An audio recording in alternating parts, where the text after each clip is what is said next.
বাংলাদেশের ইতিহাস বাংলাদেশের ইতিহাস শেখ মুজিবুর রহমান, বাংলাদেশের ইতিহাস শহীদ রাষ্ট্রপতি জিয়া রহমান, বাংলাদেশের ইতিহাস তাজউদ্দিন আহমেদ, বাংলাদেশের ইতিহাস মাওলানা ভাসানী।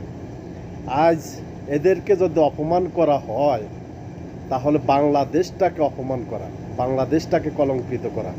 আমি এটা মেনে নিতে পারি না। শেখ মুজিবুর রহমানরে কীভাবে অপমান করছে ওটা জাতি জানে, ওটা জাতি দেখছে। আজ কার হাতে রাষ্ট্র চলে গেছে? শহীদ রাষ্ট্রপতি জিয়া রহমান। তারও বাংলাদেশের ভূমিকা, অনেক বড় ভূমিকা ছিল বাংলাদেশ স্বাধীন হওয়ার জন্য। আজ তাকেও সেভাবে অপমান করা হয়েছে, এটা কিন্তু মেনে নেওয়া সম্ভব না।